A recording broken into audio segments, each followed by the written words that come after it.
Watching EAC News, thank you for joining us.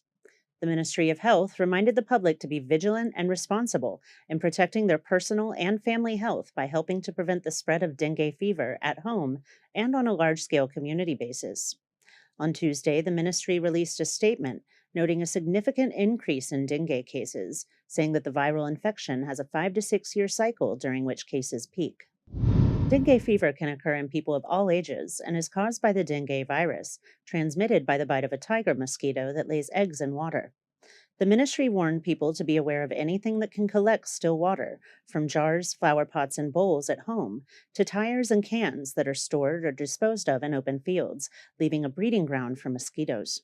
The Ministry of Health advised anyone with a high fever of 39 to 40 degrees Celsius to seek consultation and treatment at the hospital as soon as possible and to contact the emergency number 115 for any further questions. It recommended that exposed vessels for liquids be washed once a week or well covered to prevent rainfall from collecting. It also advised working with local health officials to put pesticides in large pools of water where mosquito eggs can be laid. It said that citizens must incinerate or keep dry unused materials like tires, coconut shells, bowls, and cans to prevent the spread of dengue fever. The ministry instructed residents and local authorities to join the movement to reduce and prevent the growth of mosquitoes, with a slogan that encourages model families to maintain a home free of mosquito breeding grounds. It said that people must adhere to clean living habits and proper storage to prevent a community outbreak.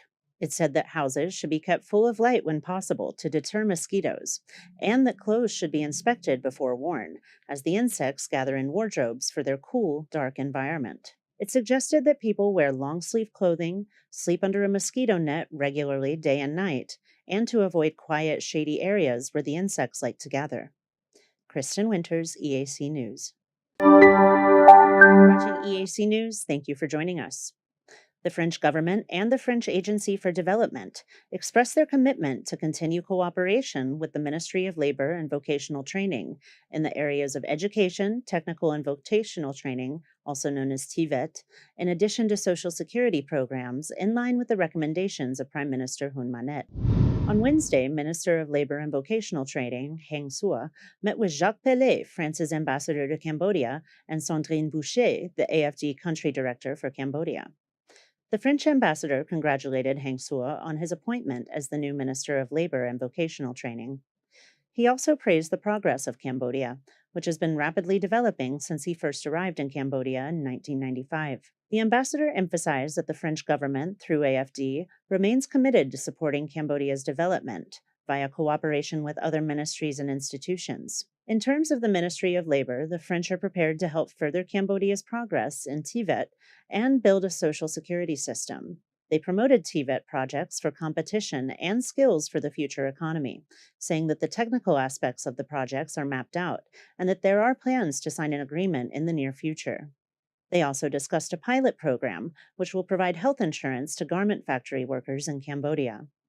The AFD says it will provide 2023 financial assistance, in addition to UN Population Fund experts and personnel to help achieve their goals. Boucher added that AFD aims to modernize the project to include the development and management of human resources and the development of an information and communications technology, or ICT, system. Minister Heng Sua thanked the French ambassador and the AFD director for their input on cooperative development projects.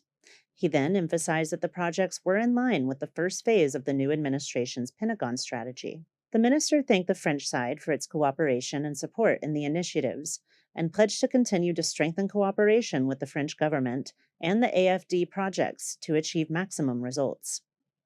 Kristen Winters, EAC News. You're watching EAC News. Thank you for joining us. Former Prime Minister Hun Sen took to social media to praise his son's performance as Cambodia's new prime minister, less than 1 month into his new position. In a Telegram post yesterday, Hun Sen said that he thought it would take longer for Prime Minister Hun Manet to settle into his new role, but that his son has exceeded his expectations by proving his mettle at home and abroad. He said, quote, "Not to praise my own son, but having served as prime minister for more than 38 years, I can say that Prime Minister Hun Manet has done better than I expected. I thought it would take about 3 months for the new prime minister to take full control of the work," end quote. He said that contrary to his initial beliefs, Prime Minister Hun Manet traveled with confidence to discuss foreign affairs at the ASEAN summit within his first 2 weeks as Prime Minister. He also proudly remarked on his son's first official visit to China today and the upcoming UN General Assembly next week. He said, quote, "The child of the Dragon King will definitely not become the child of the frog," end quote. Kristen Winters, EAC News. You're watching EAC News. Thank you for joining us. Before departing for China this morning, Prime Minister Hun Manet decided to relax the requirements for informal businesses to register for business licenses in accordance with his administration's policy of supporting the informal economy. Last night, the Prime Minister wrote on his social media that assisting workers in the informal economy is a main priority of his new administration. In 2022, the International Labor Organization estimated that as many as 93% of those employed in Cambodia are part of the informal economy. For comparison, the informal economy represents only 18% of Japan's total employment, making Cambodia one of 5 countries in Southeast Asia for whom the informal economy is the backbone of the economy. Pursuant to yesterday's decision, the Prime Minister has ordered the suspension of some administrative requirements in businesses related to visual arts, salons, sports equipment vendors, local restaurants, motorbike rentals, tuk-tuk tourism, handicrafts, small battery installations, motorcycle repair, car rental, car and bike wash, and wholesale agricultural equipment. He stressed that his administration is committed to improving the informal economy as outlined in the National Strategy for Informal Development 2023 through 2028, which will provide social security benefits, foster growth and raise awareness for entrepreneurs and established workers in the informal economy. Kristen Winters, EAC News. Watching EAC News, thank you for joining us. While attending the ASEAN summit in Jakarta last week, Prime Minister Hun Manet received an invitation from Chinese Prime Minister Li Qiang to pay an official visit to China, which he graciously accepted. The Prime Minister departed from the Phnom Penh airport this morning, along with deputy prime ministers, ministers, and private business owners, to meet with Chinese leaders and business people. Accompanying the Prime Minister on his plane to China are Minister of Foreign Affairs Sokchinda Sopia, Deputy Prime Minister Sun Chantal, who served various roles under his father's leadership, and one of the richest people in Cambodia, Kit Meng, who is CEO of the Royal Group and President of the Chamber of Commerce. Prime Minister Hun Manet will lead a delegation to China from September 14th through 16th to meet with Chinese President Xi Jinping, China's Congressional Chairman Zhao Liqi, and Chinese PM Li Qiang.